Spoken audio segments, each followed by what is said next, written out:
What is up, everybody? Mark on the mic here, joined by instructor Chris from How's it going? Good, man. From Vortex Edge. That's it. Yeah. You made the long trek, a couple hundred yards up here. Barefoot up both ways, man. Oh, you know what I mean? Gosh. Yeah. You're probably tired. We should barely made it. Should have got you some water or something like that. No water on the show. It's crazy. Anyway. That's pretty low budget around here. Chris, I'm not a doctor, but we need to talk about your appendix today. Oh, dang it. Your appendix carry considerations and draw breakdown. Let's talk about it, man. Let's get right into it. Let's jump in, man. We got a lot of stuff on the table. You were going to say something there. What were you going to say? Nope. I like to bring props. make it visually stimulating so that, you have stuff to handle and look at. So, it always makes a lot more sense when we have more stuff. 100%. A lot of props on the table, a lot of useful, practical props, things you use personally.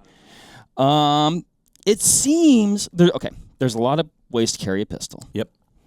It seems like a lot of folks are going with the appendix carry these days. Let's go with some of the pros. What are the pros of an appendix carry? And then we can kind of get into the considerations if you're going to go that route, and then, breaking down the draw cycle. For me, I've always found myself to be a lot faster in drawing from appendix versus back when I used to carry like 4 or 5 o'clock. You know what I mean? I find that I have a better awareness of where it is and what it looks like at all times.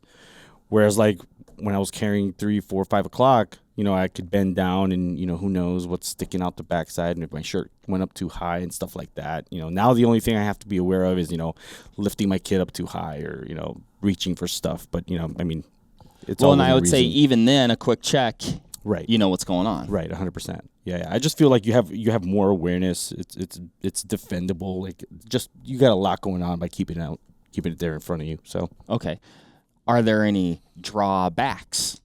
Some say it's uncomfortable, okay. Right? Depending on how long a gun you're carrying, depending on the holster as well. Like if you pick the wrong holster, you're just inherently going to have an uncomfortable time carrying overall.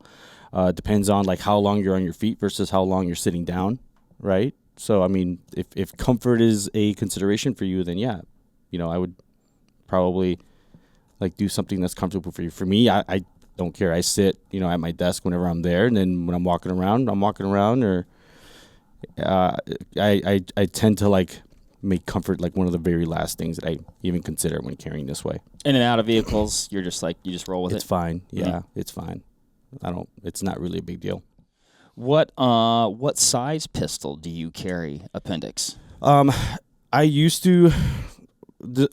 First of all, the smallest handgun that I've carried for any like amount of time was what would be considered a compact version. So like that 15 length frame. Basically, like if you had to put a model behind it, it'd be like a Glock 19. So still double stack, but it's actually considered a compact, right? Gotcha. That's about the smallest I've ever carried. Now I do like sometimes like if I'm carrying joggers or shorts, board shorts or something like that, I'll throw on like a 43 or something, something really small. But that's just because like those kind of things will have a hard time like holding up, the weight of like a full size gun like I carry otherwise. You know gotcha. What I mean? But I just find like if I throw that 43 on like with board shorts, just the the tension of the strings and stuff, do a fine enough job to hold that stuff up. Okay. So. Yeah. Cool, man. Cool. Let's we're kind of talking about fit. So fit, comfort. There also seems to be the way it fits, where it's located, translates to the draw cycle. What are you looking for? You got one on right now. Yeah.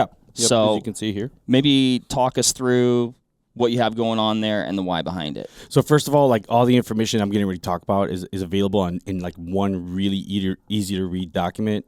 It's something that Filster put out, and it's called the Conceal Carry Tune-Up. Okay, and so a lot of the terminology that I use kind of comes from that. So first things first, like you have peaks and valleys on your body, and it's not just like cookie cutter. Like two different people will have peaks and valleys on their body depending on just how they're built, right? Okay. So, for example, like a peak on my body would be like that 3 o'clock where it's peeking out, so to speak, or it's the gun is sitting somewhere inherently where it may be more prone to print, right? Whereas a valley for me would probably be like anywhere like inside of my hips, right? Or the other one would be like my lower back, right? A valley for me. So, and then some more considerations you have, of course, are the rotation of the grip itself. Right, so how far away from my body is the grip rotated, which will of course print more than if it's rotated this way. Optic size comes into play. You and I had this conversation before, but like grip height even is a thing, right? How much initial purchase am I getting, which directly informs how I draw the gun. And then of course you have grip tuck. So all those things can kind of be taken into effect, right? So you have the grip height overall, like how high the gun sticks above the belt or your pants. And then you have grip tuck, which looks like this, right? And then grip rotation, depending on what you've accessorized your holster with, will definitely inform like how you initially like sink in your grip and draw the gun. When you were talking about those peaks and valleys a second ago, I guess intuitively you'd want to kind of like have it in a valley, if you will, versus, Yeah, I just think like especially like if you're just gonna go out and live life, right? Like that means like, I dropped or my kid dropped their applesauce, I got to pick it up and not have to like worry about like awkwardly bending to the ground and like otherwise informing the world that you're carrying anyway. Right. Whereas like, in the Appendix carry, am I gonna like huff and moan a little bit like when I go down to pick something up? Yeah, maybe, but I can do that and be relatively pain free and not like broadcast to the world that I'm carrying. You know what I mean? So I think that's pretty important, and that's kind of why I've elected. I mean, the front of my body is kind of like the most natural value for me. And I can get away with a lot, but again, that just depends individual. You know right? What I mean? Yeah, a million. Everybody's different. Everybody's build is different. Some people might carry more weight in the front. Exactly, and that might become a value for them, or I'm sorry, a peak, right? Right. Somebody might be carrying an appendix. One thing they need to consider is like, well, am I now carrying in a peak?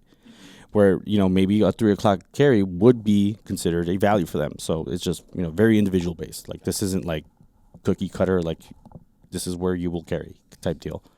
So you've decided that Appendix is what's good for you, or we're just you have personally, but we're just going to assume that people out there that you've gone through the steps. You're like, yeah, I want to carry Appendix. Yep. What are you looking for in for that height, as well as like you had some specific terms for it, but almost like that fore and aft. So you're not, I guess, you're not printing, you're not broadcasting.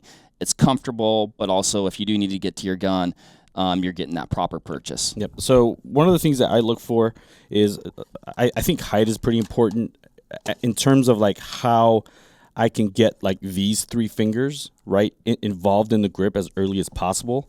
Okay. And really my initial purchase of the gun out of the holster looks like this. Gotcha. Right. So you see the 3 fingers you're talking about are on your dominant hand. They're wrapping around the grip, not your trigger finger. Right. My trigger finger is flagged, straightened off the trigger. So like obviously, like as soon as the gun came out, this would be a really bad time to start applying trigger press. Right. Yes. So I just keep it nice and high. So it looks like this coming out of the holster. Right. Another thing, I know I'm probably jumping your list a little bit, but like thumb index. That's right? So I was gonna go because it looks like like your trigger finger, you're indexing on the slide, and then your thumb index. What are you doing with that? So I used to be of the mindset of getting as like much of your grip built as early as possible, which caused me to dive my thumb between my body and the gun as early as possible, right? What I found as an individual was that doing that often led to inconsistencies in how the gun was coming out of the holster. Okay. So like rep to rep even, I was saying like, oh yeah, that's an awful initial purchase of the gun. Or maybe the next rep, oh yeah, kind of nailed that one. You know what I mean? Gotcha. And then oftentimes when I'm really focused on diving the thumb between my body and the gun, I can come out of the gun, the holster like this, which doesn't leave a whole lot of real estate for my support hand to kind occupy. So I find that flagging my thumb, and I call it just flagging because, I mean, that's essentially what I'm doing.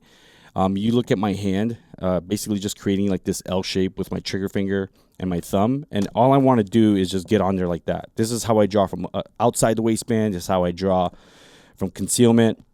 And basically, once the gun is out of the holster, it just looks like this. Gotcha. Right? So you actually have your thumb almost like wrapping over the top of, if you don't have an optic, I guess over the top of the slide. Right. Or you're actually... Or the rear. Over the... or the rear of the slide, yeah, and then also the optic there as well. Exactly. And so what that offers me is, in the time that it's taking me to like drop my elbow down and start pointing the muzzle towards the target, my left hand should already be coming and releasing the garment, should already be melting onto the gun, and that way all my thumb has to do is just relax and just lay there on my hand as the gun's already kind of being presented to the target. So that's something that I've come to adopt, certainly like through taking classes with people. One of the more notable ones is like Billy Barton is a big proponent of doing that. And like Nick Young also talks about like smashing your middle knuckle here in the middle finger, so you can see like how deformed mine is. But that's just like ramming your thumb in here into that space, right? So instead of like really worrying about being specific about where things are going, just like thumb and middle finger are the two things that like really inform how I'm going to draw the gun initially. Right. And once I feel those two things, I'm like, yeah, this is going to be a great rep. And then naturally, like my left hand finds the gun and I start that presentation process and seeing the dot as early as I can. Just hearing you talk through that, it seems like almost like just a very simple way of ensuring, without having to look or be finessing anything, that you're getting that proper grip and you're getting like really high, as high as you can on the grip too. Yeah, and that's one of those principles we talk about, right? With establishing your grip on the gun. Like I want to establish as high a grip as I can on the gun, right? And more than that, I want to be consistent, right? So I just find that like establishing that thumb index on the optic or as high as you can on the slide, like it does those things. It buries my hand nice and high onto the gun so that. And it also offers me a solid index for my support hand, which is the other deformed knuckle I have on the left hand, right?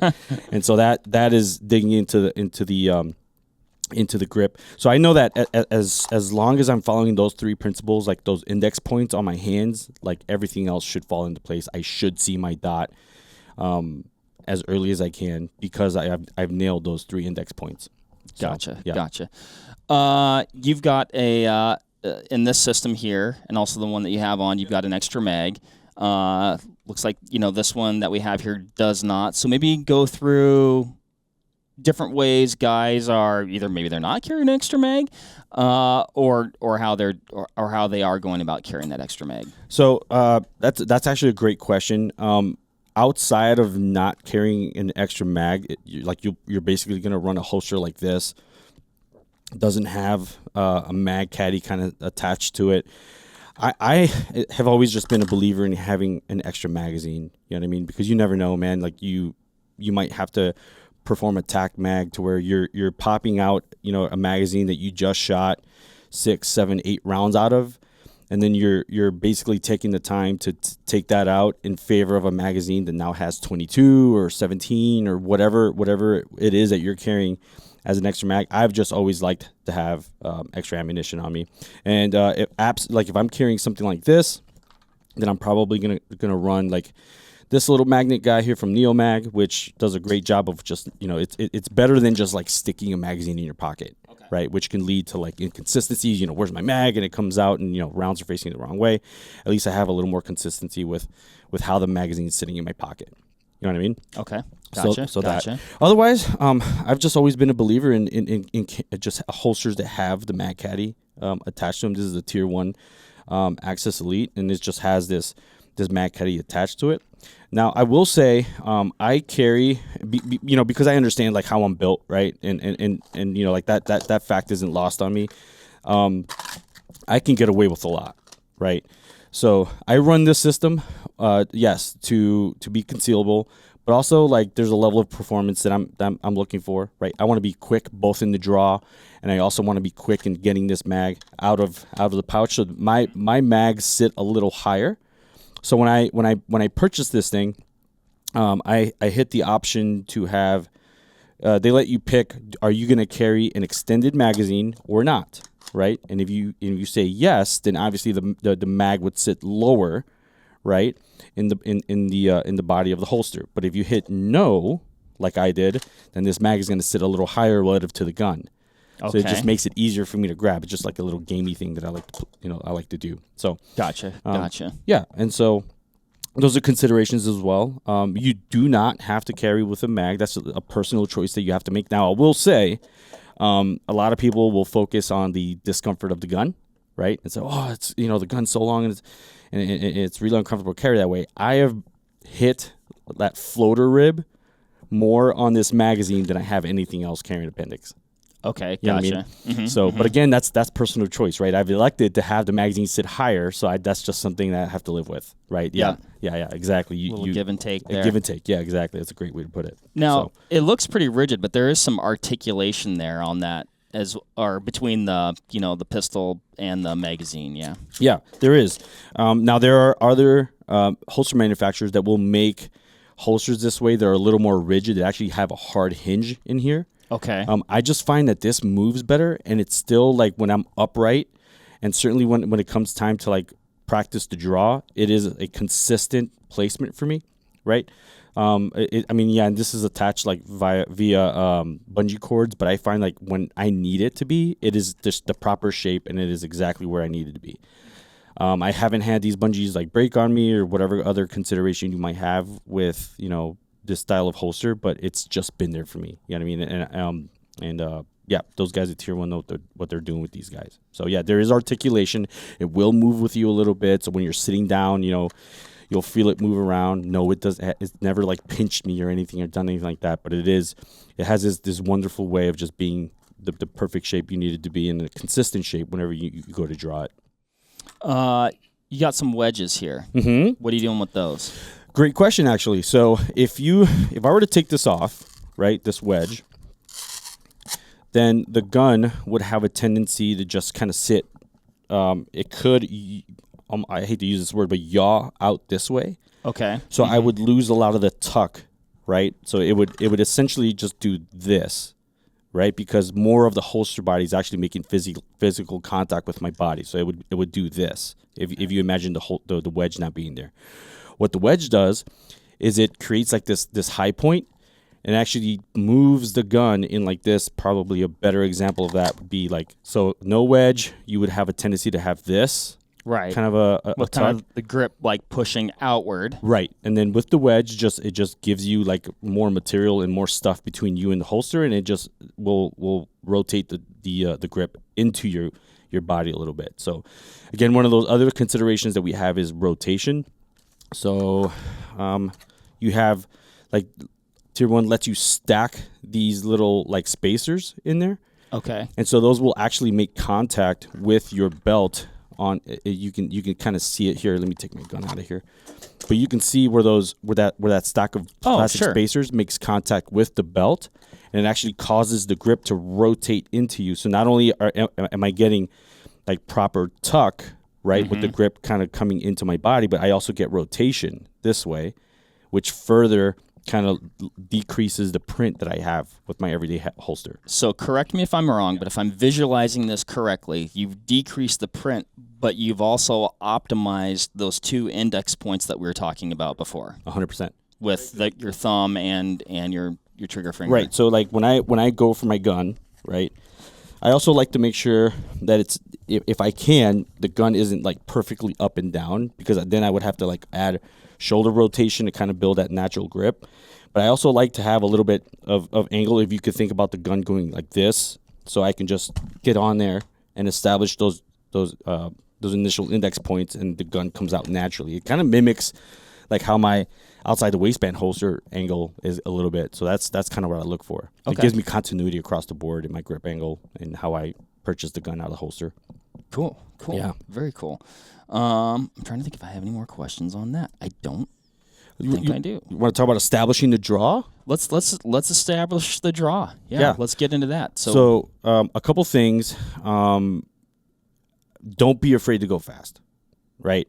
Now the draw, yes, we want to perform the draw fast, and we want to figure out ways to kind of decrease time, push like aggressive part times on timers, right? If you like, for example, I'm going to throw this number out there because like it was all the craze back in the day. But like if you're looking for a second draw, don't practice at a second. Practice at 0.9. Practice at 0.8. Decrease those part times. I would establish a process for doing the draw correctly, and then once you have that, once you have all the steps correctly, you're doing the thing right. And I mean, you're establishing a good grip on the gun. You're presenting. You're seeing your dot as early and as soon as you can. Once you kind of figure out how to do that process, then start putting performance in there and seeing, hey, what can I get away with here? Like, how quickly can I get the gun or the dot from being there to on the target? And then playing with the part times, like aggressively, like, okay, I'm looking for a second draw. Well, I need to be practicing at like 0.7, 0.8 and really seeing what I'm capable of, right? The next thing that I would do is, invest in some props, some, reduced size targets. I would even get some practice in dry fire on like full size targets at actual distance. Okay. You know what I mean? So like if your goal is, a second draw at 7 yards, which kind of is like that standard, right? Then put a life-size target, this guy's bigger brother at 7 yards and practice, how fast and how quickly can I go from, a reaction time to the beep to seeing my dot on a target like this in the A zone. And then I would just seek training, you know what I mean? Because you can only do so much like on YouTube and watching other people kind of like talk about it virtually, but there's like something to be said about going in front of instructors that knows what to look for, has a ton of experience carrying conceal themselves, and can like inform, a better process for you to do something sooner. And I mean, like the lowest hanging fruit will always be like, how quickly can I see my dot like on target? You know what I mean? Like you just can't do that fast enough. When you're talking about, you've established the fundamentals of your draw, now you're trying to get faster, how much of that time should be spent doing dry fire type stuff? So it depends. When I first started, I spent a ton of time dry firing, right? Because like it was important to me, as a dad, as a husband. I'm the leader of a security team at a church, like to be able to do those things quickly. Like those are like high value things, that where a draw in those contexts might be pretty important to be able to, get the gun out fast, right? So to me, it was pretty important to like establish, can I build consistency in my grip and how the gun's coming out of the holster, and then of course the second thing is presenting the gun and seeing the dot on target. Like those things are going to be like the two main compartments that I look for in consistency and time when I draw the gun. And it probably goes without saying, but I'm going to say it as you're. And full disclosure, well, this, probably people, we've done enough pistol shooting on various things here at Vortex. They know I'm not a good pistol shooter. But false. Work in progress. Yeah, okay, lots of work. But as you're trying to get faster, do it safely. You know what I mean? 100%. Don't push yourself beyond the point of being safe. Right. And so with that, like you hear me say like push the part times in drawing, right? Reholstering is not a race, right? And I think this is where a lot of us who carry Appendix will get that bad rap where like, oh, there's a gun pointed at your junk. Well, no, there's not, actually. You know what I mean? And this is why I'm a big advocate for, carrying a full-size gun.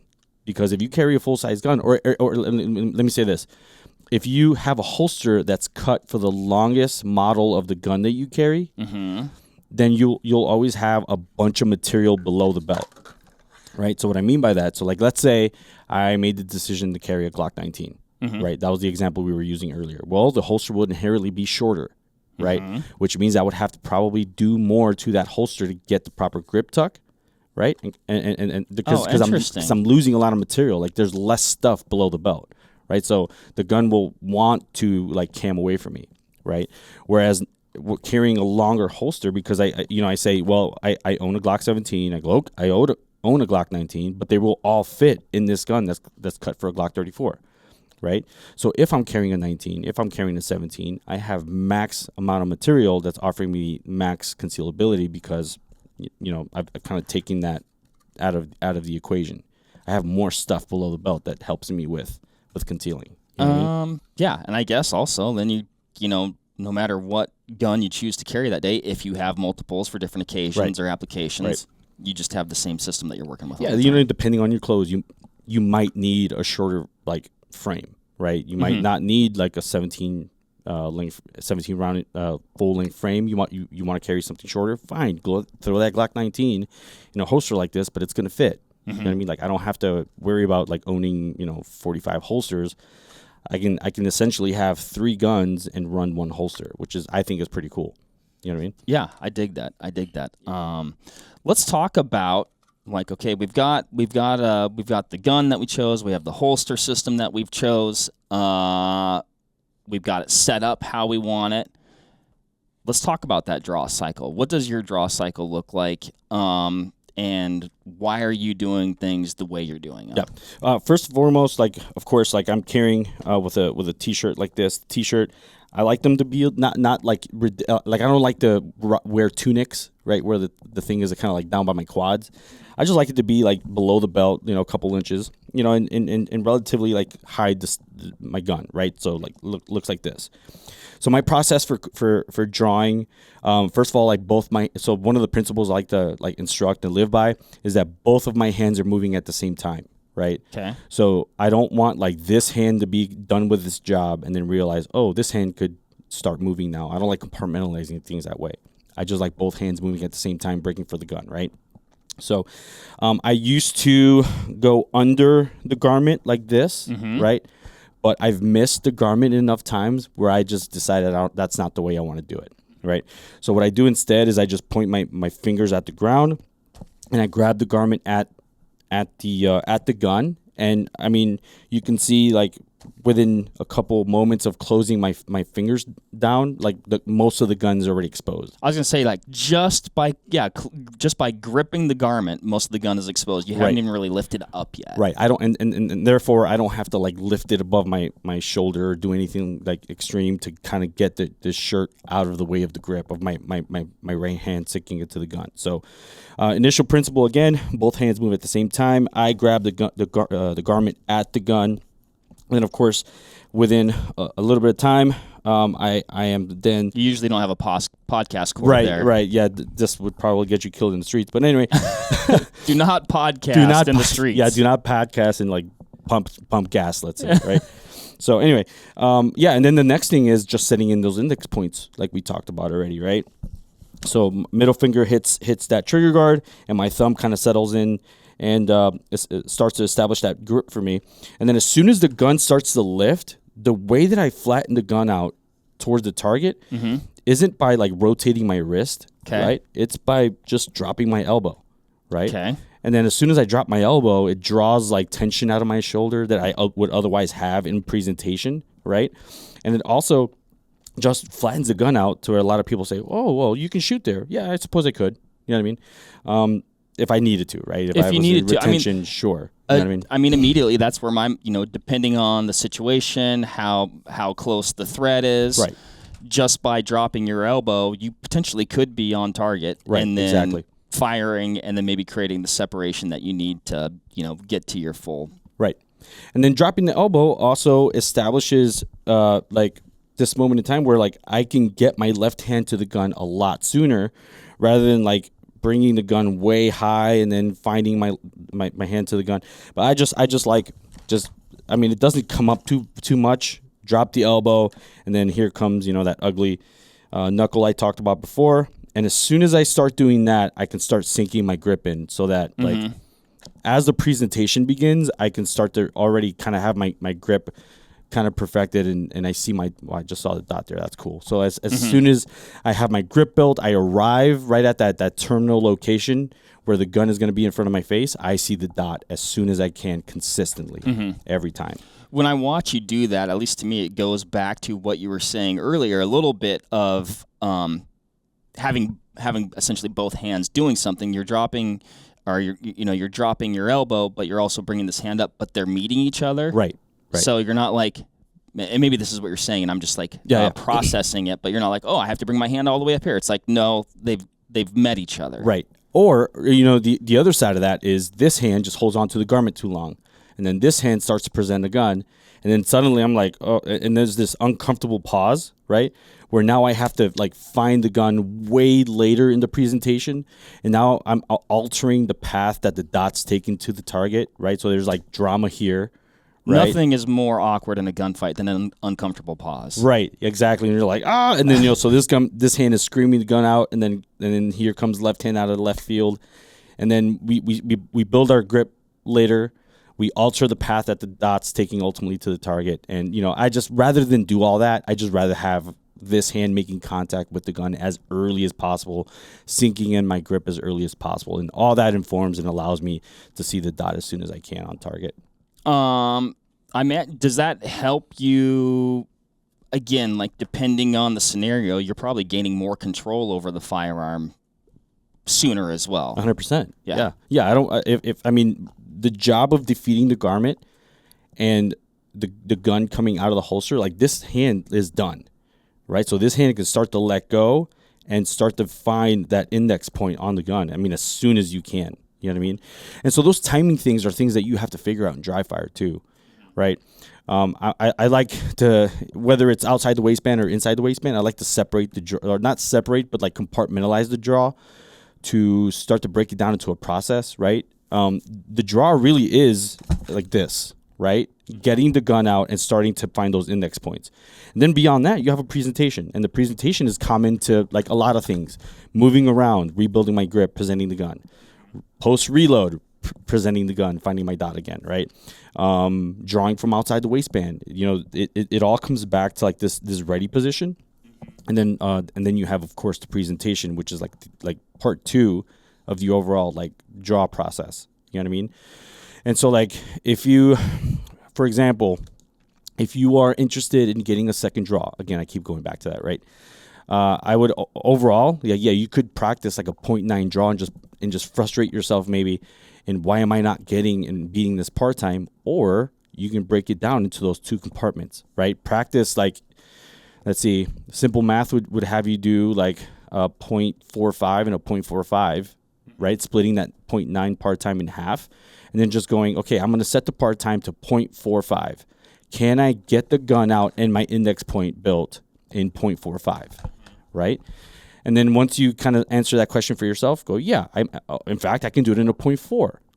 Cool. Good for you, right? And then the second part of that is, well, let me establish a part-time of 0.5 and see if I can go from here to grip built and see my sights and just do that over and over. Boom. Be honest with yourself. Am I seeing the dot materialize where I'm looking? Is my grip being built as early as possible? And then it becomes just a simple math problem from there, right?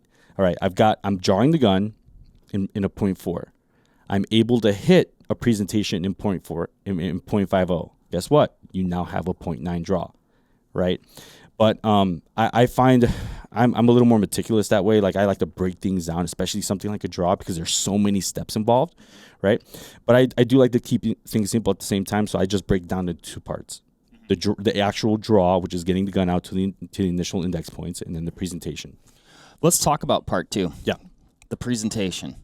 What are you doing there to, number one, bring the gun up properly and get your sight alignment or your dot on target? So here's two principles that I absolutely would recommend you follow. Look at the target. Like, keep your focus on a specific point on the target. So, like, for example, on this guy, you can see, like, the characters that are kind of engraved on the target. Well, engraved, but embossed. So you have the D, the C, and the A. So if your goal is to get an A, like, you need to fixate where that little A is in focus, right? We don't want to focus on the entire target because I feel like that's a little imprecise. Like, we can, like, land on, like, the D and just see red on brown and shoot, and that's less than precise, right? I want to be steering and have a hard focus on that letter A, right? That's what's in focus for me. I certainly don't want to, and I'm going to say this, guys, like, I actually am guilty of not respecting the presentation as much as I should have in the beginning, right? I just thought it was all about just getting the gun out and seeing my sights, right? Well, I didn't take the time to really isolate the presentation and how important it is to this process, and so it cost me, right? whenever I went to instructor presentation, I was like, oh my gosh, I'm not seeing my dot. Like, what the heck is going on, right? But a big part of that is, of course, not when I'm presenting, I don't want to like lock into the glass and kind of steer the dot onto the target. You know what I mean? I want to maintain my focus on the A as that dot is traveling and allow it to arrive to that spot. Now, of course, like if it's a 7-yard target, right, I'm not looking for that dot to park and stay stationary on that A before I shoot. If I see that streak of red coming in, screaming into the A zone, as soon as it hits anywhere near this, that's my indicator to go. Okay. You know what I mean? Mm-hmm. So I think a lot of us are guilty of like over confirming. Like, oh my gosh, my dot isn't touching the letter A. Like, okay, it's fine. Like you're going to be fine. Like it's the 7-yard open target. Like you can see the streak screaming into that A. And as soon as you see that flash of red anywhere near that A, I can finish a good clean shot. And there's, a good 1-round 7-yard draw. Well, I imagine some of that, too, is just practice and knowing what that sight picture looks like and just being able to have that reference of, like, the dot looked like this. I broke the shot, and this was the result. Oh, that was either acceptable or not acceptable. Right. And that's so important, what you just said, because a lot of people will train, and I was certainly guilty of this, right? I wanted a second draw. Like, that was the thing. Like, that became, like, my idol, and I need this. So then my how did you say this? My goal just became to simply break the trigger before that second part time, right? Mm-hmm. And I wasn't really being honest with what I'm seeing. Like, I'm like, oh, the housing was in the middle of the brown, no red dot, but I'm still, hey, I heard clicks and I beat the part time, so that was a successful rep. Well, of course, that hurts when you start doing it in live fire and you're all over the place because you're just simply not seeing that index. You're not seeing that dot arrive with precision on the target because you didn't train that way. Mm-hmm, you know what I mean? So there's a level of honesty like you have to live by in dry fire because, of course, you don't have like holes appearing on target to keep you honest. So the real measure for success in a dry fire rep, especially when you're trying to do it fast, I should say you should establish how to do something fast. But your measure for are you doing it correctly, like in match mode, where you need to see your dot arrive with precision on target, it has to be where that dot is relative to the part time, not when you're cracking off a simulated shot. It should be was the streak of red somewhere in that A zone, and if the answer is yes, then yeah, that's cool. You know what I mean? But not like, oh, I heard click before the part time, therefore that's a good rep. I now have a second draw. Well, it's not. It doesn't really work out that way. Right. You know what I mean? It didn't for me. It kind of has to work together. Right. Exactly. Exactly. The vision piece is huge, and I omitted that for a long time, and it cost me big time when I first started to like really dive into what's possible with the draw. Interesting. Yeah. Interesting. So like during that draw, like how are you making sure that when you present, like you are getting that dot and you're getting that consistency? That's a great question, man. I have a couple ways that I've helped myself to do that. First of all, you can download a workout timer, right? And I have a particular app on my phone that has a Tabata timer, right? And so what I do with that is, and I forget who I learned this from. This isn't an original idea by any means, but I set a time of 15 seconds. Right? So there's a 15-second work cycle, and then there's a 20-second rest cycle. And I program 10 cycles, right? So work 15 seconds, rest 20. Work 15, rest 20. And so what you're doing, the work is basically like no draw, no presentation really involved, but you're holding the gun out in front of you with the dot like on that letter A, right? And so what you're doing in those 15 seconds is you're like establishing that index for yourself. You're feeling where in your hands the gun should be, how those pressures should be built. And at the end of this, I think all in, you're looking at a 5-minute, 30-second investment of your time. Okay. Your hands are going to be smoked, and you're going to have an index built for yourself if you do it a couple times a week. Right? So therefore, when I draw the gun and as I start to present the gun, I am chasing those feelings. I'm chasing those indicators on my hands that let me know I'm holding the gun the right way. You know what I mean? There are a bunch of other tips and tricks out there. Like, go in a closet, turn the lights off, and just like stare out in the blackness, present the gun. You'll start to see the dot or get an appreciation for the same thing, how the gun should feel, how it should move to allow you to see your dot on the target. There are things like occluding the dot, right? So like putting a piece of tape on the front of your glass to make you like focus on a specific spot on the target, and not. For me, what was happening when I had my struggles of picking up the dot, is because I'm looking for it in the glass. So therefore, like I was either guilty of like staring here initially, but as soon as that red started to scream into the target, I'd be like, oh, what's that up to? And I would stop the dot's flight pattern, for lack of a better term, but I would pause it down here, and I would either hit here, or I would have to consciously like adjust and bring it up, right? Instead of just focusing on the spot. And there are other things that, people will do, like establishing like which eye you're actually aiming with, your eye dominance. Like I think it's important to, figure out like pretty early on. But it all goes back to that Tabata thing. I think that's like one of the more valuable tools that I have done. That's one thing that I hadn't heard before, even from you guys. But yeah, you're chasing that thing. It's almost like you're chasing a thing of when you know.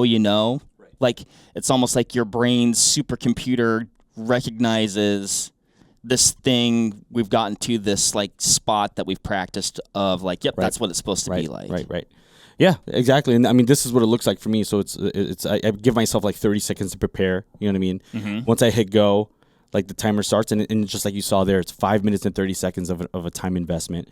But at the end of this, when all 10 cycles elapses, your hands should be smoked, right? Interesting. And you'll have your index essentially. Like you'll know like what the gun should feel like in your hands with index points, like tension in places, and seeing your dot. And so all you're doing from the presentation or out of the draw is essentially chasing the feeling of the gun being in your hand and seeing your dot. Like I said, it was just a super powerful tool that I found. I wish I could tell you who I found it from, but it was on the internet somewhere, or maybe Instagram. But yeah, and it's helped me, man. It's kind of revolutionized the way that I kind of go about. And if ever like I get into a cycle where like I'm doing a bunch of draw work and I'm starting to lose consistency, I just go back to that, and it just like dials everything back. Just kind of snaps it back in. Yeah, for sure. I think MC Ryan is wishing we'd use this Tabata timer to wrap up this 10-minute talk that the screen has gone black. That's okay. We do this all the time. They're used to it. What about, we've presented the dot, we've done all these things. What about reholstering? It's time to reholster. Any tips for doing that properly, safely, things to think about there? Yeah, so again, like all of these performance metrics, all these tips and tricks on how to get fast apply to the draw, right?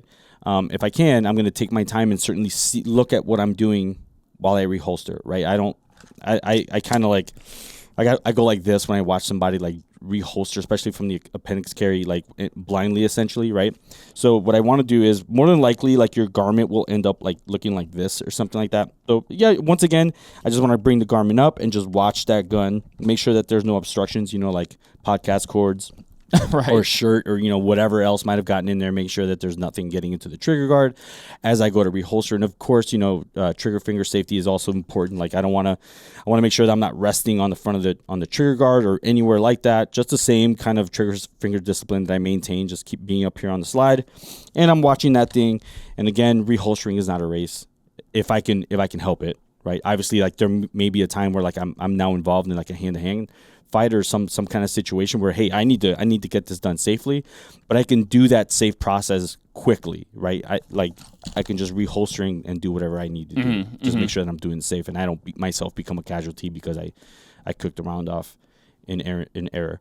Another thing that a lot of people like to do, and another thing to consider, right, is like I want to make sure that I don't point this thing at myself. Right. Yeah. A lot of people like to like drop this foot back and kind of cam their hips out to where now like the muzzle isn't really like covering down on any part of my body. And so that's another consideration that a lot of people take into account. But again, just following those safety rules, right? Don't point it at yourself if you can help it, right? Keep your finger off the trigger as soon as the shooting's done. And then just, if you can, just watch that thing go in there. Make sure that there's nothing getting into the trigger guard unnecessarily. So, I like it. Awesome, Chris. Well, man, I appreciate it. I'm glad we were able to talk about your appendix today. I still have mine, by the way. Good. Yeah, I'm still rocking mine too. Knock on wood, right? Yes. Yeah. I mean, not that you like super need it, but I'm not also like looking to spend the Drink time water. to get rid of it. Yeah, for sure. Oh, is that the secret? I don't know. I just made that up, actually. That's good advice. I mean, it's you bro just science. Yeah, drink water. You should drink water. Yeah, Drink hydrate. water. Yeah. It's not going to hurt you. No, it's not. I think in most cases you probably could drink too much water. I don't. Yeah. Again, I'm not. As I started They're before, not here for I will medical end. I'm advice, not a so- medical yeah. doctor. Cool, man. Well, that was fun. I really appreciate that. Lots of good information there, and thanks everybody for listening. Hopefully you found this as insightful as I did, and we'll catch you on the next one.